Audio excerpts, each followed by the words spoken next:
तो जिस प्रकार आदरणीय गरीबदास जी 12वें पंथ के प्रवर्तक थे, और ये 12 पंथ किसने चलाए? काल ने। काल ने 12 पंथ चलाए। इसने परमात्मा से कहा था कि जाओ तुम अपना एक पंथ चलाओगे, मैं 12 पंथ चलाऊंगा तेरे कबीर नाम से। इसलिए तो गुरुदेव भगवान ने कहा कि 12वें पंथ की जो आत्माएं हैं वो ना तो भक्ति को समझ पाएंगी ना भगवान को समझ पाएंगी। 12 पंथ काल फुरमाना और भूले जीव ना पावे ठिकाना। ये 12 पंथ हम ही को ध्यावें और ये अस्थिर घर का मर्म न पावें। कबीर भगवान कहते हैं कि ये 12 पंथ ये कबीर कबीर का गाएंगे गुण, लेकिन इनके पास में कबीर की भक्ति की छींट भी नहीं होगी। और 12 पंथों के जो भगत होंगे, जो पंथी होंगे, वो काल के मुंह में रहेंगे, काल के मुंह में। 12वें पंथ नाम जो लेही हमरे मुख में आन समोई। कौन कहता है? काल। कि 12 पंथ नाम जो लेही, यानी 12 पंथों तक जो व्यक्ति उपदेश लेगा, जो गरीबदास जी के भगत हैं, वो भी काल के मुख में रहेंगे, काल के मुख में। 12 पंथ नाम जो लेही हमरे मुख में आन समोई। तो 12 पंथ भाई और बहनों किसने चलाए? काल ने। अब विचार करो भाई और बहनों, काल ने सबसे पहले जो पंथ चलाया तो काल ने अपनी आत्मा भेजी होगी ना, क्योंकि पंथ काल चला रहा है तो पंथ को चलाने वाला कौन भेजेगा? काल ही भेजेगा। तो 12वां पंथ किसका? काल का। तो आत्मा किसकी होनी चाहिए? उस 12वें पंथ को चलाने वाली आत्मा, वो प्रवर्तक कौन भेजेगा? काल भेजेगा। लेकिन गरीबदास जी को तो हम काल का प्रवर्तक कह ही नहीं सकते, क्योंकि अब हमें हकीकत का पता चल गया कि गरीबदास जी के रूप में तो खुद कबीर भगवान थे, कबीर परमात्मा थे। पंथ काल का और उसके प्रवर्तक बन गए खुद कबीर परमात्मा गरीबदास जी के रूप में। फिर वो काल वाली आत्मा कहां गई? काल ने भी तो भेजी होगी ना। ये तो चलो बीच में परमात्मा ने खेल खेल दिया, लेकिन 12वें पंथ का प्रवर्तक काल ने भी तो भेजा है। वो कहां है? ये है वो गूढ़ रहस्य भाई और बहनों। परमात्मा कैसे शिशु रूप में 8 सितंबर 1951 को प्रकट हुए हैं सतगुरु रामपाल जी। गरीबदास जी ने क्या कहा अपनी वाणी में?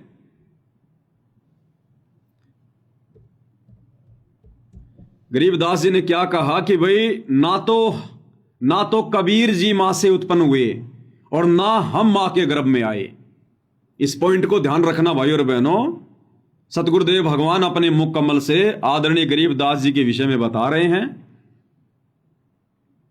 और क्या कह रहे हैं कि गरीबदास जी यहां कह रहे हैं कि ना तो कबीर जी मां से उत्पन्न हुए और भाई ना हम मां के गर्भ में आए। ध्यान से सुनिएगा। गरीबदास जी कि कबीर साहब मां का पैदा नहीं हुए थे और ना हम गर्भ में आए भाई। शब्द स्वरूपी रूप हम। क्लियर? क्या कह रहे हैं परमात्मा गरीबदास जी के विषय में? कि गरीबदास जी कह रहे हैं कि ना तो कबीर साहिब मां से उत्पन्न हुए और भाई ना हम गर्भ में आए। तो गरीबदास जी अगर मां के गर्भ से उत्पन्न नहीं हुए, फिर कैसे उत्पन्न हुए?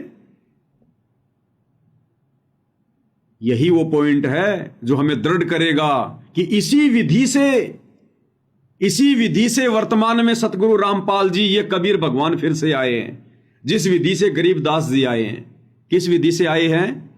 12वां पंथ काल का। आत्मा तो काल ने भेजनी थी और उसने भेजी भी।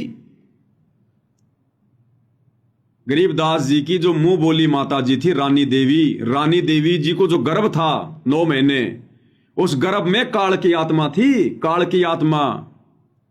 और उस आत्मा ने रानी देवी के गर्भ से जन्म भी लिया, उसने जन्म भी लिया। लेकिन समर्थ सतगुरुदेव भगवान ने स्वयं 12वें पंथ का प्रवर्तक बनना था, अपने ज्ञान का उजियारा करना था। तो जैसे ही रानी मां के गर्भ से वो काल के द्वारा भेजी गई 12वें पंथ को चलाने वाली आत्मा उत्पन्न हुई, गर्भ से बाहर आई, उस समय ये परमात्मा बेहोश कर देते हैं, निंद्रा में, गहरी निंद्रा में सुला देते हैं उस आत्मा को जो मां की भूमिका में होती है। और जो काल के द्वारा भेजी गई जो आत्मा आई थी, जो मां के गर्भ से वो जन्म लेकर, उसको परमेश्वर गौण कर देते हैं। ये तो सेकंडों का काम है भगवान का, चुटकियों का काम है परमात्मा को। उस आत्मा को परमात्मा गायब कर देते हैं। जैसे अब्राहिम सुल्तान जंगल में शिकार खेलने गया और पानी की भयंकर प्यास लग गई, हिरण के पीछे दौड़ लिया, मरने को हो गया। फिर उसने देखा कि एक बहुत सुंदर बाग है, बढ़िया तालाब में पानी है, एक बाबा जी है, 3 जो है कुत्ते लेके बैठा हुआ है। उसने आम अंगूर खाए, सेब संतरे खाए, पानी पिया, घोड़े को खिलाया पिलाया, बाबा जी से बात करी। अंत में जब बाबा जी ने कहा कि नालायक भक्ति कर ले, ये तेरे बाप दादा हैं ये कुत्ते, इनको खिलाऊंगा मैं हलवा, दे उनके साकड़ की। और अब जो अब्राहिम सुल्तान है, बलक बुखारे का बादशाह, वो भी मरने के बाद में कुत्ता बनेगा। ये जो बेल है ना तीसरी, उसको बांधूंगा। तो ये सुनकर अब्राहिम के पसीने आ गए, उसके चरणों में गिर गया नीचे, क्षमा करो परवरदिगार, क्षमा करो। 2 मिनट बाद में जब उठा तो देखा वहां तो कुछ नहीं, सब गायब। वो कुत्ते भी गायब, बाबा भी गायब, तालाब भी गायब, बाग बगीचे, सेब संतरे सब गायब। तो ये कोई बड़ी बात नहीं है परमेश्वर के लिए। परमात्मा तो पूरी सृष्टि को एक चुटकी में यूं गायब कर दे। अपने नाखून के ऊपर परमात्मा पूरी सृष्टि को ठहरा दे, नाखून पे जाके आधे बाल के ऊपर शकल पसारा, ऐसे पूर्ण ब्रह्म हमारा। तो ये परम शक्ति है सतगुरु रामपाल जी, कबीर भगवान। तो काल के द्वारा भेजी गई आत्मा, क्योंकि काल के पंथ को चलाने के लिए काल अपनी आत्मा भेजेगा। तो रानी मां के गर्भ में काल की आत्मा थी, और जैसे ही वो आत्मा बाहर आई, अब ये असंख्य कलाओं का स्वामी, गरीब सब पदवी के मूल हैं, सकल सिद्धि हैं तीर, दास गरीब सतपुरुष बजो अविगत कला कबीर।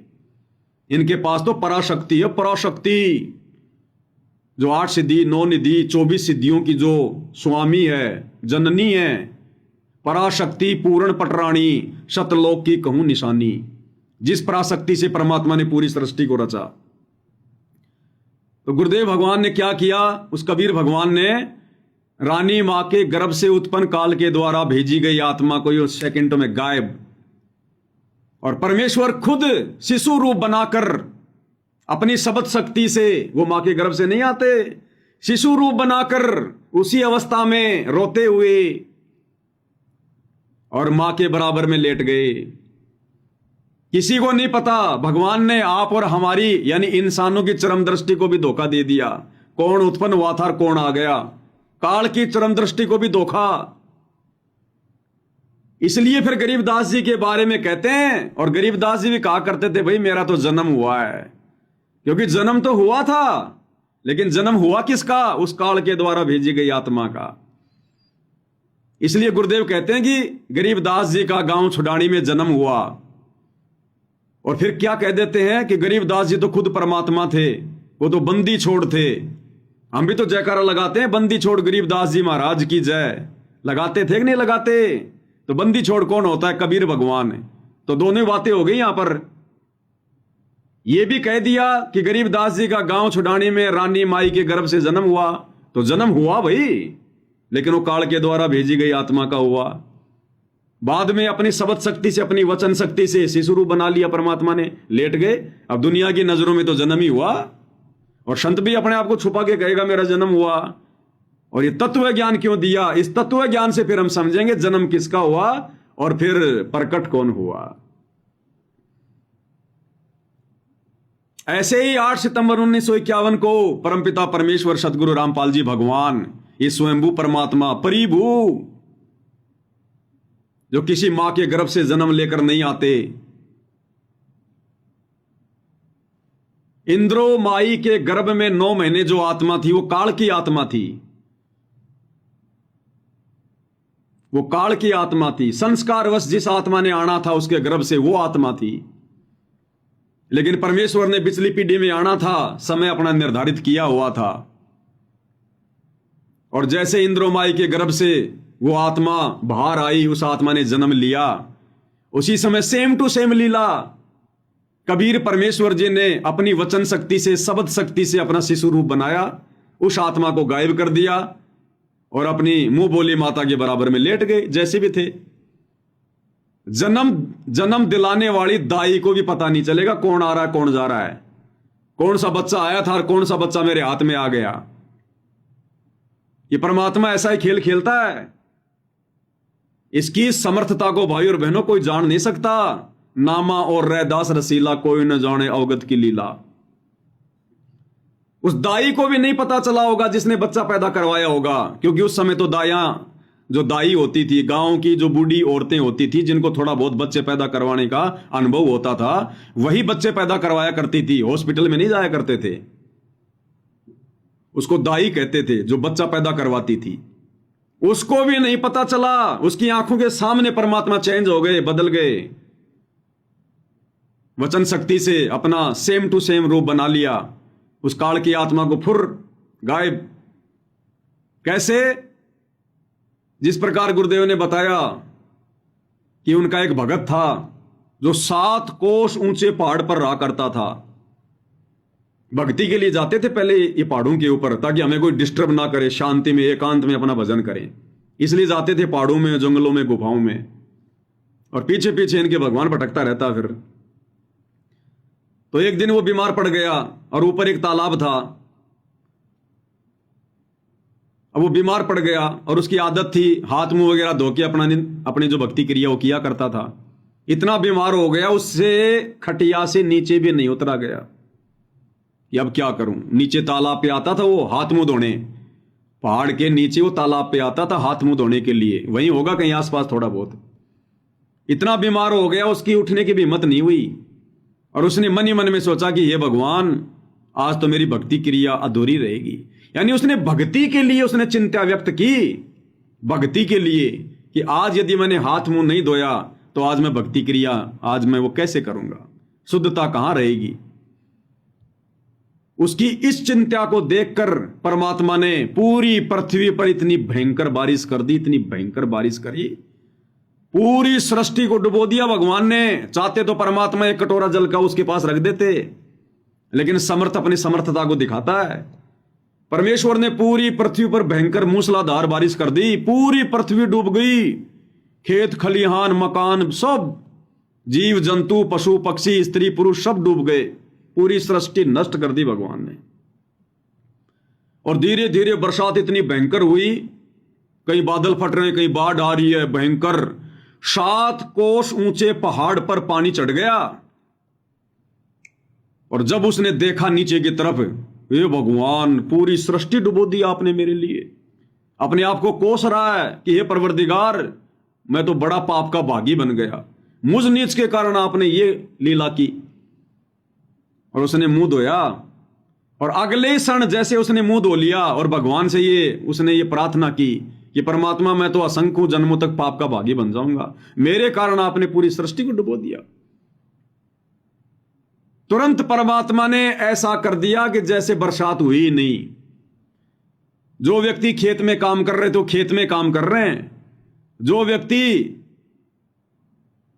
अपने किसी ऑफिस में काम कर रहा था, कोई लिखा पढ़ी का काम कर रहा था पेन और उस कागज से, वो लिखा पढ़ी का काम कर रहा, उनको पता भी नहीं क्या हो गया, उस बही के ऊपर एक पानी का टपका भी नहीं है, उनको पता ही नहीं चला कि पूरा संसार डूब गया था, सब मर गए थे, बाढ़ आ गई थी, वो तो अपना काम कर रहे थे और भगवान ने लीला कर दी। ऐसे ही बच्चा उत्पन्न करवाने वाली उस औरत को भी नहीं पता चलता कि तेरे हाथ में कौन सा बच्चा आया था, कौन सा चला गया और फिर कौन सा आ गया। ऐसी लीला करता ये भगवान। भाई और बहनों, साहिब से सब होत है, बंदे से कुछ नाई, और राई से पर्वत कर दे फिर पर्वत से राई। मोला जल से थल करे, उसके बाद परमात्मा ने वाणी कही कि मोला जल से थल करे और थल से जल कर देत, और साहिब तेरी साहिबी श्याम कहूं के सवेत। ये परमेश्वर तेरी महिमा को मैं क्या कहूं, क्या नाम दूं, शब्द नहीं है। तो इस प्रकार से 8 सितंबर 1951 को इंद्रोमाई की कोख से जो काल की आत्मा आई थी, कबीर भगवान ने, सतगुरु रामपाल जी ने उस आत्मा को गायब कर दिया और स्वयं अपनी वचन शक्ति से, शब्द शक्ति से वैसा ही रूप बनाकर, शिशु रूप बनाकर या तो दाई के हाथ में या फिर बराबर में लेट गए और कुछ नहीं पता चला कि कौन सा बच्चा क्या है, कौन सा बच्चा क्या नहीं है। इसलिए गुरुदेव भगवान ने अपने आप को छुपाते हुए कहते हैं, स्वयं कबीर भगवान स्वयंभू होते हुए, इस दास का जन्म किसान परिवार में हुआ, इस दास का जन्म किसान परिवार में हुआ। भाई जन्म हुआ है, लेकिन हुआ किसका? शिशु का। कौन शिशु? जो काल ने आत्मा भेजी थी। और फिर गुरुदेव कहते हैं आपने इस दास को परमात्मा मानना पड़ेगा। भैया परमात्मा जब मानेंगे जब आप में परमात्मा के गुण होंगे। परमात्मा उसको माना जाता है जिसमें परमात्मा के गुण होते हैं, और परमात्मा का गुण है वो कभी मां के गर्भ से जन्म नहीं लेता, वो प्रकट होता है, स्वयंभू है। इसलिए हम सत्सेवक भाई बहनों को गुरुदेव के आशीर्वाद से आज ये भेद समझ में आ रहे हैं। इसलिए हमारी आत्मा ने मान लिया, हमारे हृदय ने मान लिया कि परमेश्वर रामपाल जी का जन्म नहीं हुआ, ये स्वयंभू परमात्मा है, ये लीला चाहे कुछ भी करे। इसलिए हम 8 सितंबर से अपने गुरुदेव भगवान को परमात्मा मान रहे हैं, स्वयंभू। इनका जन्म नहीं हुआ, ये कोई कबीर जी की आत्मा वात्मा नहीं है, कोई संदेश वाक नहीं है, ये स्वयं सारी सृष्टि के पालक हैं। ये जो मर्जी लीला कर लें, कौन जाने इनकी लीला को। इनसे बढ़कर लीलाधर है कोई संसार में? ऐसे परमेश्वर खेल खेलते हैं भाई और बहनों। इसलिए हम भगत भाई बहनों ने, चाहे हमारे खुद के भगत भाई बहन कितना क्यों ना चीखें, कितना क्यों ना चिल्लाएं, हमने 650 साल पहले वाली गलती नहीं करनी है। उस समय के उन पंडितों ने, उन विद्वानों ने हमारे को जो बहका दिया कि कबीर जी अनपढ़ है, कबीर जी अनपढ़ है, और हमने मान लिया कि हां कबीर जी अनपढ़ है।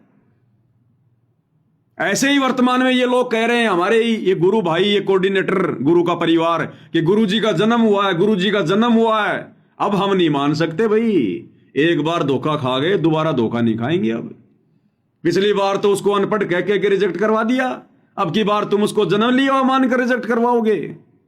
अब की बार हम धोखा नहीं खाएंगे।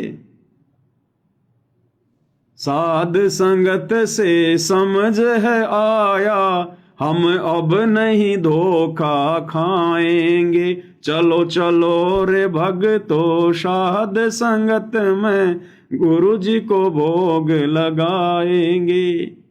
ये परमात्मा ने 2-2.5 साल पहले लिखवा दिया, जब दास हिसार जेल में बैठा हुआ था, कि साध संगत से भेद है पाया, सतगुरु रामपाल जी ने सफल बनाया, जो लिखवाया परमात्मा ने। तो ये ना सोचना कि ये पवन दास ने लिखे भाई और बहनों ये शब्द। मुझे मेरी औकात का अच्छे से पता है, नाम भी ढंग से लिखना नहीं आता, तो ये परमेश्वर ने लिखाए हैं। तो इसमें क्या लिखवाया परमात्मा ने?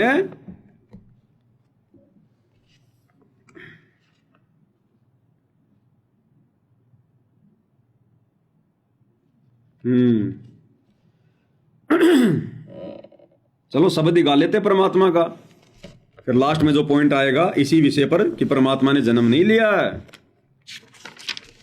बंदी छोड़ सतगुरु रामपाल जी परमेश्वर जी की जय हो। चलो चलो रे भगतो, साध संगत में गुरु जी को भोग लगाएंगे। चलो चलो रे भगतो, साध संगत में गुरु जी को भोग लगाएंगे। गुरु जी को भोग लगाएंगे, बंदी छोड़ को खूब रिझाएंगे। गुरु जी को भोग लगाएंगे, बंदी छोड़ को खूब रिझाएंगे। चलो चलो रे भगतो, साध संगत में गुरु जी को भोग लगाएंगे। साध संगत में हंस है आते, सतगुरु को वो दिल से चाहते। साध संगत में हंस है आते, सतगुरु को वो दिल से चाहते, गुरु ज्ञान की चर्चा करके जीवन सफल बनाएंगे। हाँ, गुरु ज्ञान की चर्चा करके जीवन सफल बनाएंगे। चलो चलो रे भगतो साध संगत में गुरु जी को भोग लगाएंगे। साध संगत में हंस हैं आते। हंस कौन होते हैं? जो नीर खीर का निबेरा करते हैं, जो देखा देखी में नहीं चलते, आंखों पे काली पट्टी बांध के नहीं चलते, सुनी सुनाई बातों पे विश्वास नहीं करते, किसी के मनमाने आचरण का शिकार नहीं होते, जो ज्ञान को आधार बनाकर डिसीजन लेते हैं, वो होते हैं हंस। तो साध संगति में कौन आते हैं? वही आएंगे जो हंस आत्मा होंगी, क्योंकि साध संगतियां परमात्मा शुरू करवाते हैं और परमात्मा भीड़ को नहीं जोड़ते साध संगत में। तो साध संगत में हंस हैं आते, सतगुरु को वो दिल से चाहते। जो केवल अपने सतगुरु को ही परमात्मा मानते हैं, दिल से चाहते हैं, जो फॉर्मेलिटी नहीं करते, जिनके दिल में कोई दगा नहीं होता। और क्या करते हैं फिर साध संगत में आके? राजनीति की चर्चा नहीं करते, बसों में बैठकर राजनेताओं की रैलियों में धक्के खाने नहीं जाते, गुंडों की सीबीआई जांच के समर्थन में नहीं जाते, गुरु ज्ञान की चर्चा करके जीवन सफल बनाएंगे। तो साध संगति में वही हो रहा है, गुरु ज्ञान की चर्चा होती है, ज्ञान आधारित चर्चा होती है, और अपना जीवन सफल बनाने की दिशा में आगे बढ़ते हैं भाई बहन। हलवा राम का भोग लगाते, साहिब से फिर विनती करते। हलवा राम का भोग लगाते, साहिब से फिर विनती करते। तीन ताप का कष्ट वो हरते, कृपा अपनी बरसाएंगे। हाँ, तीन ताप का कष्ट वो हरते, कृपा अपनी बरसाएंगे। चलो चलो रे भगतो साध संगत में गुरु जी को भोग लगाएंगे। क्या लिखवाया मालिक ने? हलवा राम का भोग लगाते, क्योंकि परमेश्वर को हलवा राम बहुत पसंद है। हलवा राम। और गीता अध्याय 3 श्लोक 13 के अनुसार परमात्मा को भोग लगाए बिना जो अन्न पकाते हो तो पाप खाते हैं। तो क्या होता है साध संगति में? भंडारे के साथ साथ हलवा राम का भोग लगाते, साहिब से फिर विनती करते।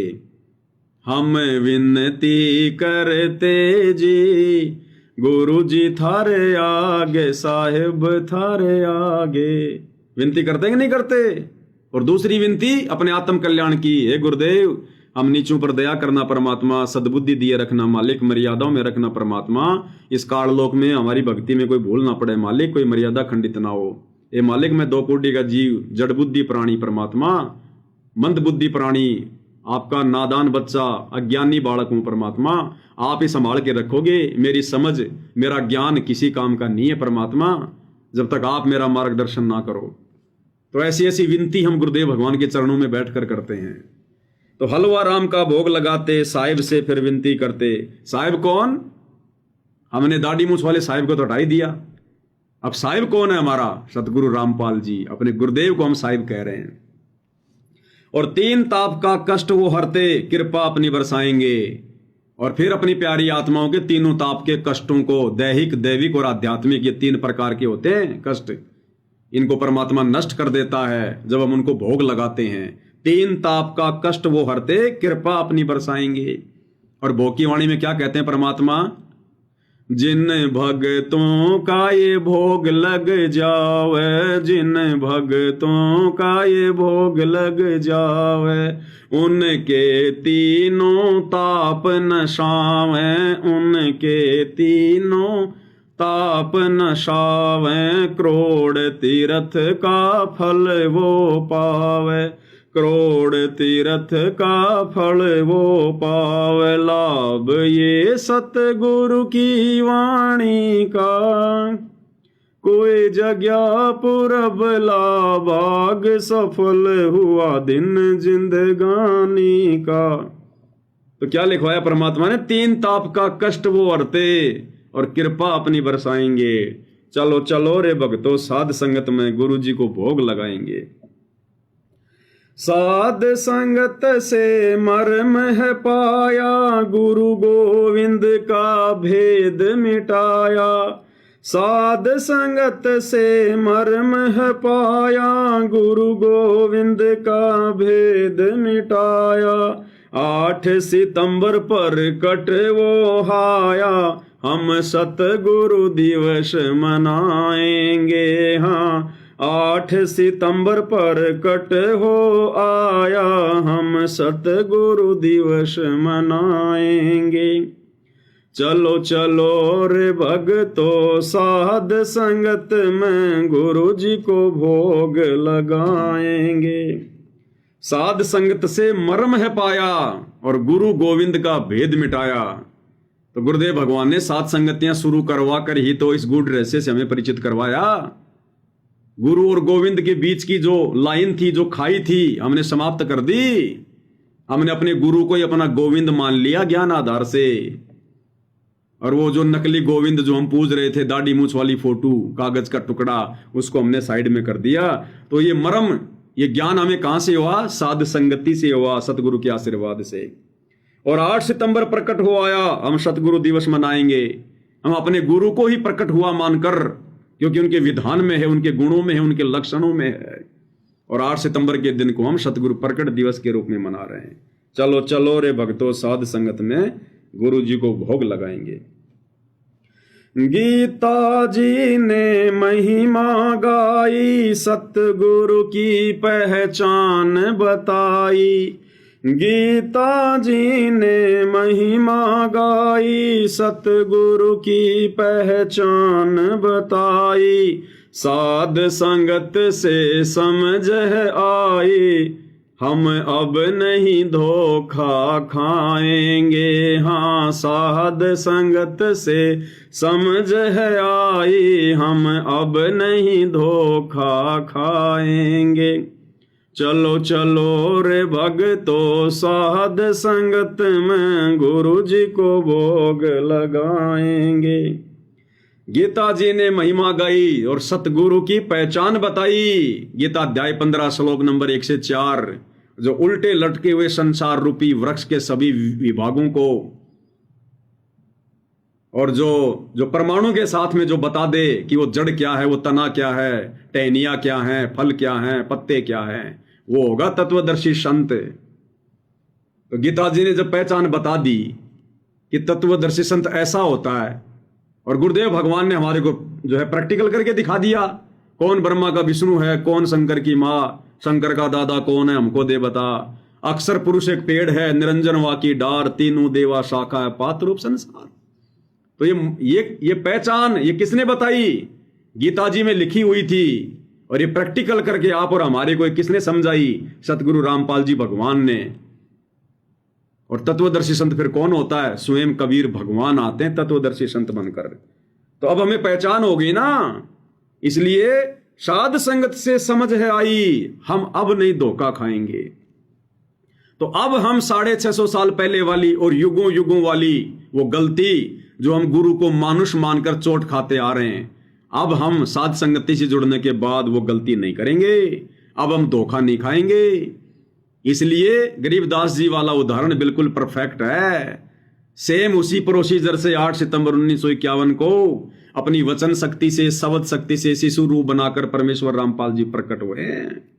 सतगुरु दिल्ली मंडल आईसी, सूती धरनी सोम जगाईसी।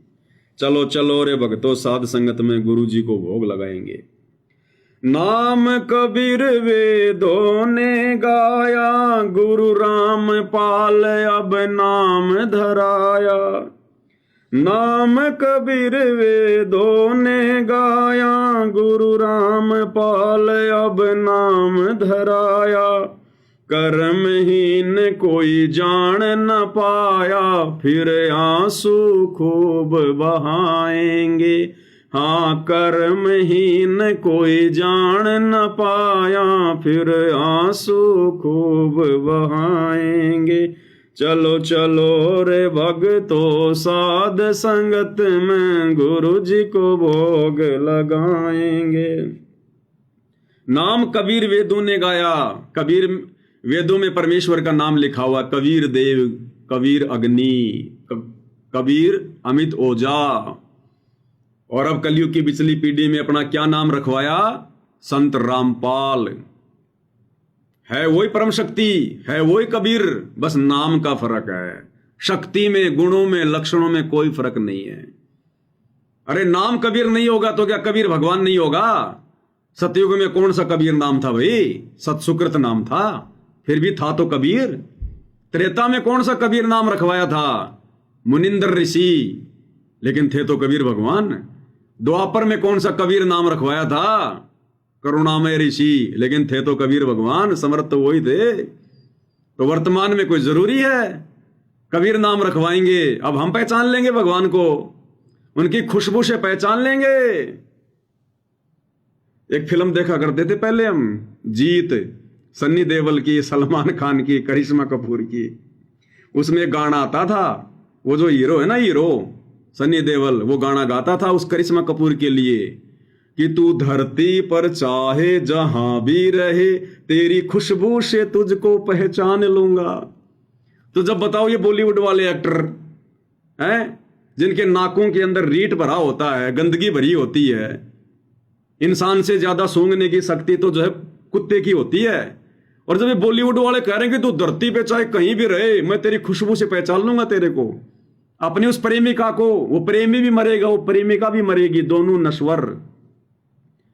तो भाई और बहनों, हम आत्मा अमर और हमारा परमात्मा अमर जो धरती पर आ चुका है, तो क्या अब उनके द्वारा दिए गए ज्ञान से हम नहीं पहचान पाएंगे अपने भगवान को?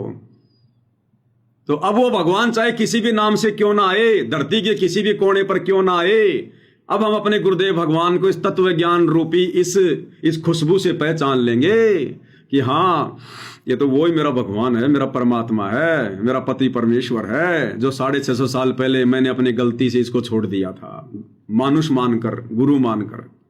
तो आप पहचान लेंगे भगवान को, और पहचान लिया तो नाम कबीर वेदों ने गाया, गुरु रामपाल अब नाम धराया, और परमात्मा ने खुशबू छोड़ दी 650 साल पहले। भाई जल्दी ले ले नाम गुरु का, तुझे मनुष्य जन्म मिल जावेगा।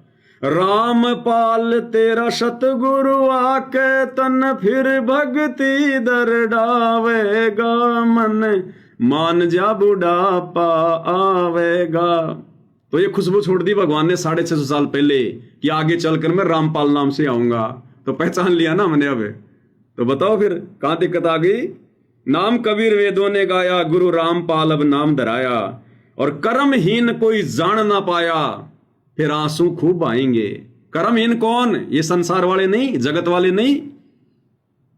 अरे उपदेश लेने के बाद भी जो संगत वाले, जो अपने गुरु को मानुष मान रहे हैं, मां के गर्भ से जन्म लिया हुआ मान रहे हैं, वो है मुख्य, वो कर्महीन।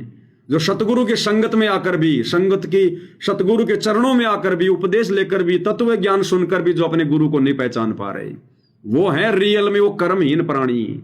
सकल पदार्थ है जगमाही, और कर्महीन जो है कोई जान ना पाई। तो कर्महीन कोई जान ना पाया, फिर आंसू खूब आएंगे। और सतगुरु के यहां से जाने के बाद में फिर गुरुजी कहते हैं मेरे जाने के बाद में फिर मेरी मंडी पूजेंगे, मंडी मेले भरेंगे, फिर क्या मिलेगा? यहाँ टट्टू मिलेगा। तो फिर आंसू बहाएंगे, फिर रोने के अलावा कुछ भी हाथ नहीं लगेगा। फिर चलो चलो रे भक्तों, साध संगत में गुरु जी को भोग लगाएंगे। तो ऐसी लीला करते हैं भाई और बहनों, इसलिए अब हम ये धोखा नहीं खाएंगे। परमेश्वर ने साध संगतियां इसीलिए शुरू करवाई है। अब हमने पहचान लिया अपने भगवान को, अपने परमात्मा को, हमने उनकी खुशबू पहचान ली है। अब ये खुशबू भाई हम कहीं बैठकर भी सूंघ लेंगे, अपने परवरदिगार को पहचान लेंगे। अब हम धोखा नहीं खाएंगे, जो धोखा हम युगों युगों से खाते आ रहे हैं।